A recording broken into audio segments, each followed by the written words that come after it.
Hello dear students. तो आज इस वीडियो में हम लोग बात करने वाला है नीट 2026 के लिए या फिर 27 आने वाले जो भी नीट एग्जाम्स होंगी वो किस तरह से हो सकती है। क्या हम लोग फिर से ऐसा कोई पैटर्न एक्सपेक्ट कर सकते हैं जो 25 में था? जी हाँ दोस्तों, ये सारी चीजें हम लोग डिस्कस करेंगे। तो इस वीडियो में हम लोग टोटल 5 टॉपिक्स के ऊपर बात कर रहे हैं। जो सबसे पहला टॉपिक है वो है हमारा नीट 2026 का एक्सपेक्टेशन। सेकेंड पॉइंट हम लोग बात करेंगे prepare for the tough level. Third point ये है वहां के B honest and start preparation. चौथा पॉइंट हम लोग ये करेंगे कि स्ट्रेटेजी फॉर द बुक्स और उसका स्टडी कैसे करना है। और आखिरी का जो फिजिक्स के लिए बहुत इंपॉर्टेंट है that is importance of numerical practice. तो चलो सबसे पहले बात करते हैं फर्स्ट पॉइंट की। देखो नीट 2026 का एक्सपेक्टेशन तो यही है मेरे हिसाब से कि एग्जाम टफ हो सकता है और उसका टफनेस लेवल क्या है ये 2025 में हम लोग देख चुके हैं।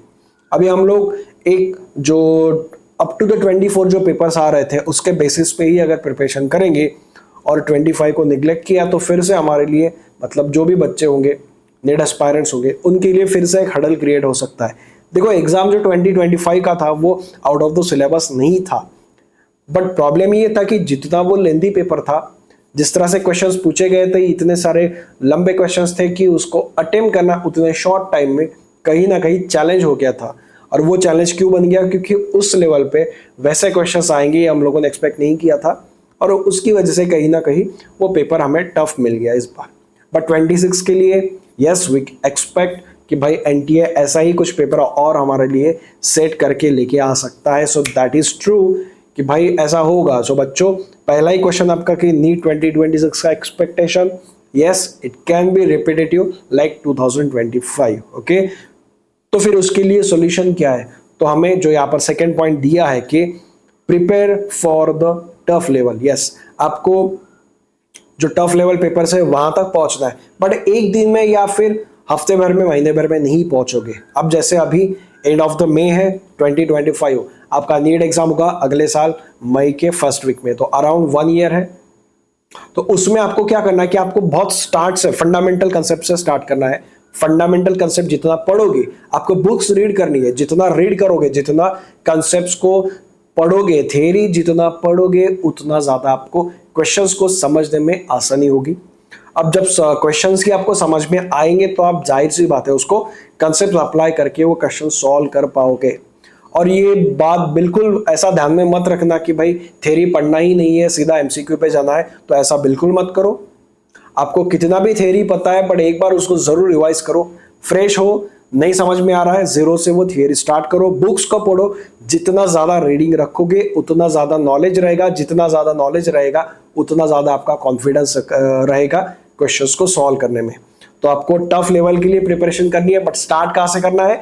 फंडामेंटल से। फंडामेंटल पढ़ो, उसके क्वेश्चंस करो, इजी लेवल के क्वेश्चन से स्टार्ट करो, फिर मीडियम पे जाओ, फिर मॉडरेट पे जाओ, फिर नेक्स्ट लेवल हाई लेवल के क्वेश्चंस आप सॉल्व करने की कोशिश करो। डायरेक्टली वहां पर जाना ही नहीं है। तो ये धीरे धीरे ग्रेजुअली आपको जैसे जैसे आपका रीडिंग आगे जाएगा वैसे वैसे आपको आपकी जो अटेम्प्ट करने का जो तरीका है उसको आगे लेके जाने का है।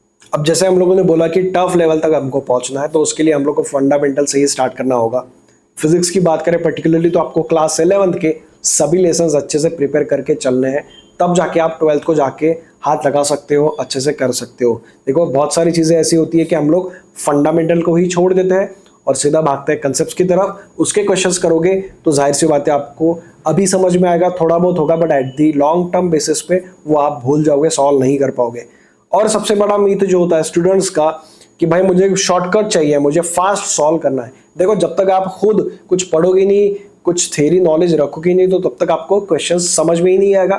क्वेश्चन समझ में नहीं आएगा, प्रैक्टिस नहीं रहेगा, तो आपके पास कोई शॉर्टकट नहीं होगा। देखो आपके शॉर्टकट्स इन शॉर्ट यही होंगे कि आपको कम टाइम में वो क्वेश्चन अटेम्प्ट करने हैं, सॉल्व करने हैं करेक्टली, तो उसका एक ही तरीका है, प्रैक्टिस करो। अल्टीमेटली आप खुद के शॉर्टकट्स ढूंढने लग जाओगे। एट दी एंड मोटो यही है कि कम से कम टाइम में वो पूरा क्वेश्चन आपको सॉल्व करना है। तो उसके लिए आप अभी पहले दिन से ही शॉर्टकट के पीछे मत भागो, क्वेश्चंस अच्छे से समझो, टाइम दो, रीडिंग के लिए टाइम दो, क्वेश्चन पढ़ने के लिए टाइम दो, उसको समझने के लिए टाइम दो।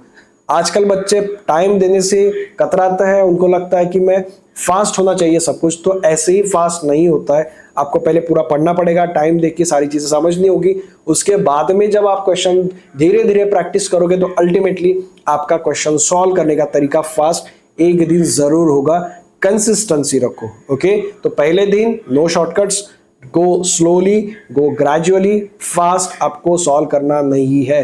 टाइम दो, पढ़ो, बुक्स को पढ़ो, कंसेप्ट को पढ़ो, समझो, तब जाके अप्लाई करो। धीरे धीरे चीजें होगी और टफ लेवल के लिए आप 1, 2 या 3 महीने में ऐसे सिचुएशन में होंगे कि आपको एक हैबिट से बन चुकी होगी कि आप easy level, moderate level, tough level, हर एक सब्जेक्ट के लिए, हर एक लेसन के लिए यही पैटर्न अप्लाई कर रहे होंगे। Okay, so that is what the expect जो हम लोग 2026 के लिए कर रहे हैं।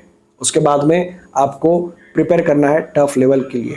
और तीसरा जो सबसे इंपॉर्टेंट पॉइंट है कि भाई be honest with yourself and start preparation. देखो बच्चों, आप 11th से 12th में जा रहे हो, इन दैट केस हो सकता है कि आपने 11 का कुछ पढ़ा ही नहीं है अभी तक, बट दैट डजंट मीन कि आप अभी स्टार्ट नहीं करोगे तो कब होगा, नहीं, अभी भी स्टार्ट कर सकते हो। एंड ऑफ द मई है, जून और जुलाई आपको 2 महीने लग जाएंगे 11 को कंप्लीट करने में। होगा क्या कि आपको दिन में 10 से 12 एमसीक्यू सॉल्व करने पड़ सकते हैं, बस, इससे ज्यादा कुछ होगा नहीं, बट आप अच्छे से प्रिपेयर करके आगे निकल सकते हो। आपका अभी भी आप 11 का इतने सारे टॉपिक्स हैं उसको लेके चल सकते हो, बट बी ऑनेस्ट, पहले एनालाइज करो कि आपके 11 के कितने लेसन्स हो चुके हैं, तब जाके आप आगे जाओ, तब जाके आप प्रिपरेशन को अच्छे से 12th के लिए प्रिपेयर करना स्टार्ट करो, क्योंकि आपको बोर्ड्स का भी ध्यान में रखना है, बोर्ड्स के लिए भी प्रिपेयर करना है, उसको भी नहीं छोड़ना है, वहां पे भी आपको अच्छे से स्कोर लेके आने होते हैं। ओके, तो be honest with yourself, analyse करो कि मेरा इतना टॉपिक हुआ है, उसके बेसिस पे आप प्रिपरेशन प्लान बनाओ हर एक हफ्ते के लिए और उसको एग्जीक्यूट करो। देखो आपका 11th का भी अच्छे से हो जाएगा और उसके बाद में फिर आप कनेक्टिंग 12th में भी अच्छे से प्रिपरेशन करोगे, but consistency is the key. So be honest and start your preparation. Let's go to the next point, that is strategy for the books. Okay, अब बुक्स कौन से पढ़े? बहुत सारे बच्चों के पास इतनी सारी किताबें होती है, बड़ा बच्चा एक भी किताब अच्छे से नहीं पढ़ पाता है, क्योंकि क्यों, why you want all those books? कोई भी 1 या 2 बुक उठा लो, एनसीईआरटी सिलेबस जो आपका कवर करके देगा थ्योरी के लिए, और उसके बाद में अगर आपका थ्योरी अच्छे से प्रिपेयर हो चुका है तो इन दैट केस आप जाके एमसीक्यू के लिए कोई भी एक बुक उठा लो, उसको कंप्लीट करो अच्छे से, जहां पर क्वेश्चंस बहुत सारे होंगे उस बुक में, बेसिक लेवल से हाई लेवल तक के क्वेश्चंस आपको उसमें मिलेंगे। ऐसा कोई बुक आप जाके मार्केट में ढूंढो, देखो, रिसर्च करो, किसी और से मत पूछना, किसी के लिए कोई बुक अच्छी हो सकती है, आपके लिए कोई और बुक अच्छी हो सकती है। तो आप मार्केट में जाओ, देखो, ढूंढो, इंटरनेट पे सर्च करो, तब जाके कोई बुक एक ले लो। 1 से 2 दिन का रिसर्च लगेगा। ये सारी चीजें होती है नहीं, ये एफर्ट आपको डालने होते हैं, ये आपको कोई बताएगा नहीं, but these are the efforts that you have to put for your destiny to be a doctor और इंजीनियर, जेडब्ल्यू वाले या फिर सीईटी की बात करें। बट आपको खुद ये रिसर्च करने होते हैं, आपको ढूंढना होता है। आप खुद ढूंढोगे तो आपको पता चलेगा, 4 किताबें आप देखोगे वहां पर तो आपको समझ में आएगा कि मुझे ये किताब खरीदनी है, and in that case only तब जाके आप वो बुक ले लो, क्योंकि गलत बुक लेके आओगे तो वो तो वैसे ही महंगी होती है और आपके खर्चे बढ़ जाएंगे। सो ये ऐसा करना ही नहीं है आपको। इंटरनेट तो बेस्ट ऑप्शन है सर्च करने के लिए। तो आपको बुक्स वैसे उठाने हैं, आपको बुक्स पढ़ने होंगे। जितना ज्यादा रीडिंग रखोगे उतना ज्यादा फायदा होगा, जितना ज्यादा रीडिंग रखोगे उतना ज्यादा नॉलेज बनेगा आपके पास में, जितना ज्यादा रीडिंग करोगे उतने अच्छे से नॉलेज को, कंसेप्ट को आप अप्लाई करोगे और क्वेश्चंस को सॉल्व करोगे बच्चों। तो ये सारी चीजें होती है। ऐसे ही रातों रात एक दिन में कोई भी टॉपर या फिर हाई रैंकिंग स्टूडेंट नहीं बनता है किसी भी एग्जाम में, या फिर लाइफ के किसी भी इंपॉर्टेंट क्या बोल सकते हैं हम लोग, किसी भी चीज में आप एक दिन में माहिर नहीं हो सकते। That's it. हमें भी ये वीडियो सीखने में इतने टाइम लग गए, 4 साल हो गए, तब जाके ये इस तरह से हम लोग बोल पाते हैं या फिर कर पाते हैं। ओके, सो अभी तक ऐसा कोई जाके उठा के नहीं कर पाया, जिसने किया होगा वेरी गुड। बट हम लोग को, I believe in practice, I believe in giving the time, I believe कि टाइम देके चीजों को करो तो वो लॉन्ग लास्टिंग होती है। शॉर्ट टाइम के लिए आप फास्ट करोगे खत्म हो जाएगा, तो ऐसा नहीं करना है। शॉर्ट टर्म मोटिवेशन बाहर से मिलेगा, लॉन्ग टर्म मोटिवेशन आपको खुद से ढूंढना पड़ेगा अंदर से। The last point is that के importance of numerical practice. Yes, अब इससे तो छुटकारा नहीं पा सकते। आप फिजिक्स की बात कर रहे हैं, 11th-12th में हो, नीट JEE कर रहे हो, बोर्ड्स कर रहे हो, और आप कहोगे कि मैं न्यूमेरिकल को स्किप करके आगे जाऊंगा, तो बेटर है आप स्टडी करना नॉर्मली रखो, कोई बड़ा एम मत रखो। कुछ डॉक्टर बनने की जरूरत नहीं है, इंजीनियर, क्योंकि उसके लिए ये मेहनत करना पड़ेगा न्यूमेरिकल सॉल्व करने का। क्योंकि फिजिक्स के न्यूमेरिकल हर एग्जाम में अच्छे लेवल पे पूछे जाते हैं और बहुत ज़्यादा होते हैं, थ्योरी से ज़्यादा न्यूमेरिकल ही आते हैं। तो न्यूमेरिकल भी तो आपको टफ लेवल तक पहुंचना है, बट उसके लिए क्या करना है, फंडामेंटल से स्टार्ट करो। अब ऐसा नहीं कि न्यूमेरिकल आप डायरेक्टली कोई बड़ा उठा के स्टार्ट करो, नहीं, यहाँ से स्टार्ट करो। व्हाट इज स्पीड, फॉर्मूला क्या है, डिस्टेंस अपॉन टाइम, इसका न्यूमेरिकल ले लो, मन से बनाओ, वैल्यूज डालो, सॉल्व करके देखो। कैलकुलेशन इज द की। बहुत सारे बच्चों को कैलकुलेशन करना ही जान पे आता है, इसलिए वो न्यूमेरिकल छोड़ देते हैं, बट वैसा नहीं करना है। कुछ बच्चों को फॉर्मूला नहीं समझ में आता, बहुत सारे बच्चों को फॉर्मूला ही नहीं समझ में आता है कौन सा अप्लाई करना है, वो ऐसे ही नहीं समझ में आएगा। जब आप ये ऊपर के जो 4 पॉइंट्स में मैंने बोला है कि आप इतना थ्योरी पढ़ के आओगे, उसके बाद में न्यूमेरिकल अटेम्प्ट करने जाओगे तो आप अटेम्प्ट कर पाओगे, क्योंकि आपको फॉर्मूलाज पता रहेंगे। और रही बात कैलकुलेशंस की, तो भाई वो तो टाइम के साथ, प्रैक्टिस के साथ ही आपका हो जाएगा, वैसे नहीं हो पाएगा। Okay, so just go for the numerical.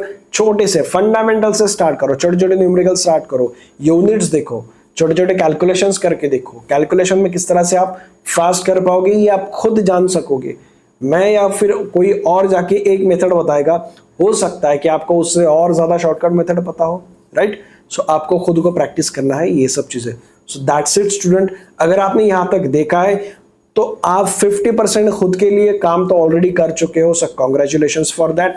अभी आपको सिर्फ जाके क्या करना है, वहां पर बुक्स देखना है। बुक्स अगर आपके पास है तो आज से ही पढ़ना स्टार्ट करना है आपको। ओके, अगर आपके पास में लेजीनेस है तो बच्चों आपको कोई नहीं बचा सकता डिस्ट्रैक्शन से। So just stay happy, stay energetic, और अपने पढ़ाई के लिए थोड़ा सा सीरियस हो जाओ अभी, क्योंकि 1 साल ही है 26 नीट के लिए, और एग्जाम किस तरह से हो सकता है हम लोगों ने ऑलरेडी देखा हुआ है। तो आपके लिए हमारे वर्डेक्स साइंस पॉइंट पे फिजिक्स के बेसिक से लेके हाई लेवल तक लेक्चर्स हम लोग लेके आ रहे हैं 1 जून से। तो इस चैनल को जरूर सब्सक्राइब करो और अपने दोस्तों के साथ भी इसको शेयर करो। And for the live lectures, अगर आप paid live lectures, 1-on-1 lectures अगर अटेंड करना चाहते हैं तो स्क्रीन पर दिए नंबर पे हमें कॉल कर सकते हो। So thank you very much.